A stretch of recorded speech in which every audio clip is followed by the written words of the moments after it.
francés, y luego también para guías también portuguesas y luego inglesas también se está, para el mercado anglosajón también se está trabajando, y pues hemos aparecido también con creación con paquetes turísticos dentro de por ejemplo, Veronia Tour para la cobertura de la ruta. Y ahora se está llevando a cabo también, de hecho se va a hacer una presentación ahora en Fitur precisamente,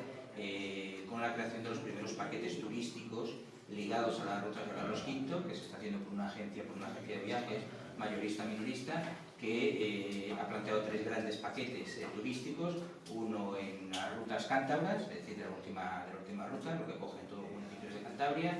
de Castilla y León, la zona de Valladolid, de Vino de Rueda, con la cual tenemos un acuerdo de colaboración entre la ruta de Carlos V y la denominación de origen Vino de Rueda, y las rutas de Vino de Rueda, que entran dentro de las rutas, digamos, a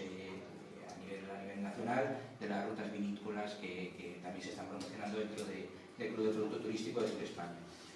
Con esos también se crea, tenemos unos paquetes turísticos, y luego aquí en la comarca de la Vera, que se lleva también, se va a hacer la presentación de los paquetes los primeros paquetes creados en la comarca de la Vera ligados a las rutas de Carlos V. Con lo cual se está trabajando ya